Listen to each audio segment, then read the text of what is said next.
Pedro, a half-man, half-leopard, battles against Baron Tamago, a half-man, half-chicken. It's moments like these where you have to ask yourself, is the creator of the series Oda on drugs? Then again, he is a pretty weird guy. I mean, after all, he does have a shark's head mounted above his toilet.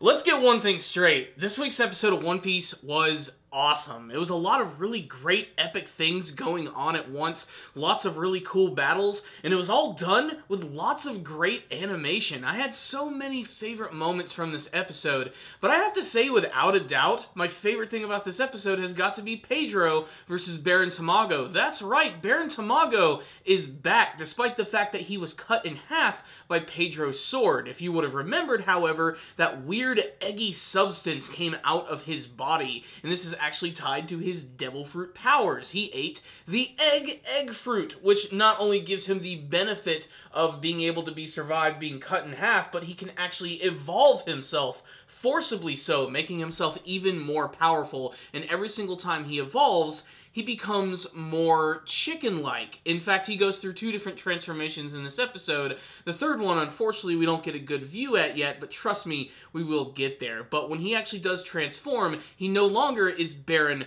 Tamago. Oh no, he is Viscount Hyoko, and he looks hilarious. It basically is Baron Tamago covered with feathers, but his fighting style has certainly amplified, and it leads to, honestly, I kid you not, maybe my favorite fight of the entire Whole Cake Island arc. It might not be the best animated, but it just looks so incredibly crazy and insane. The overall setting of the room that they're in, this like indoor garden, and it just looks so beautiful. And then you have Pedro fighting against this goofy giant chicken man, which when I was reading it in the manga, I was like, okay, this is kind of cool, but I don't know. I'm not really gelling with it that much. The anime version made it look really awesome, especially the way that Viscount Hyoko actually moves around and how fast he is, constantly spinning, and the fact that the animation here was really solid. I especially love all the little moments where he jumps up and spins around, almost as if he's dancing when he's fighting. It looks really cool and honestly is visually stunning, and there's a lot of other moments in this episode that go perfectly with that. We have another scene which is played throughout most of the episode of Sanji talking to his sister Reiju, and she's basically saying that you have to go back to your friends, it's worth it, leave Germa behind, you're never going to find people like them again twice. And that's basically the message of the episode there.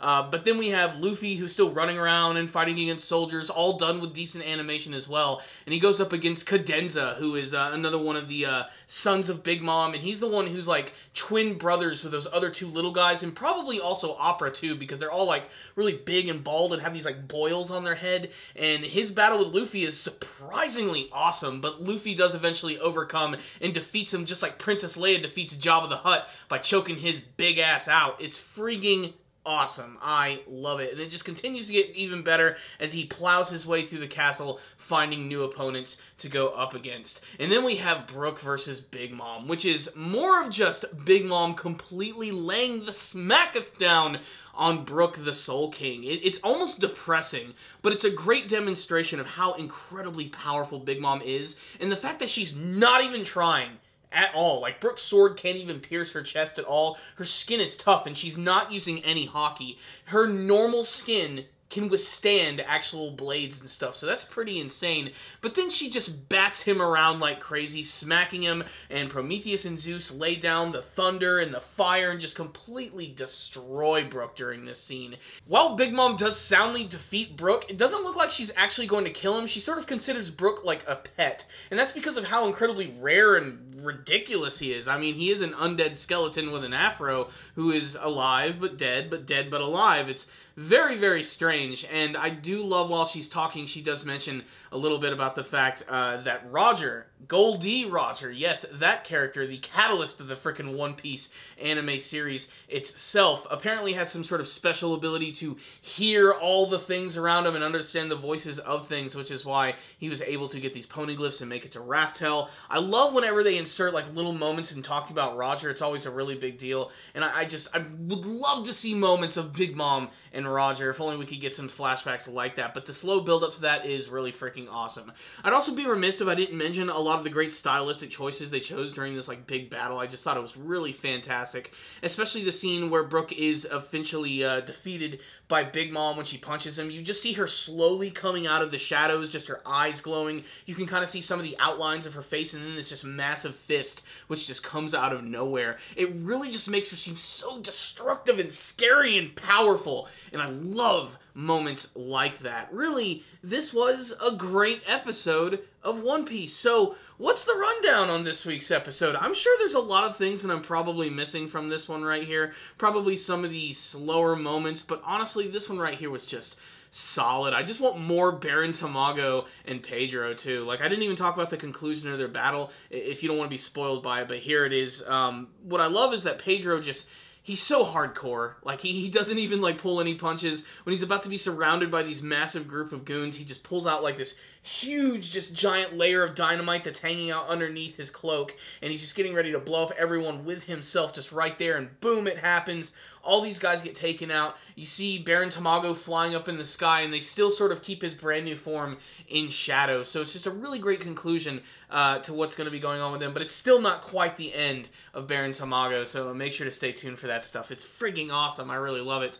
Luffy was really great in this episode, too. I loved the animation detail in this one. It's the little things that matter, and it's pretty obvious they wanted some scenes in this episode to look really, really good.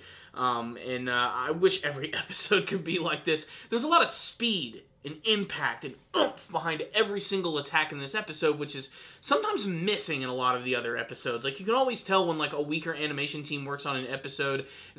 Everything seems kind of, like, floaty and just not as fast, and it doesn't feel right. Here, I really think they captured a lot of the imagery of the manga and even, like, sort of, like, amplified it a little bit through its animation and its color and its voice acting.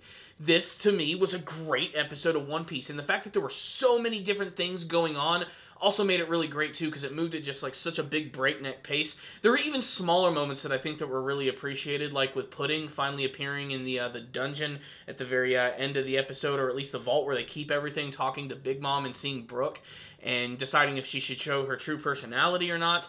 And Big Mom, this even ties into the whole Roger thing with Big Mom talking about the fact that he could sort of hear the voices of everything, and that they have someone amongst their ranks who has the ability, or at least something similar to that, which is going to allow them to get to Raftel, and of course that's Pudding, because she's a descendant of the Three-Eyed Clan, some rare group of people who have a third eye like freaking Tien from Dragon Ball, and that allows them to do something very special that involves Big Mom's plan to go to Raftel. I don't know.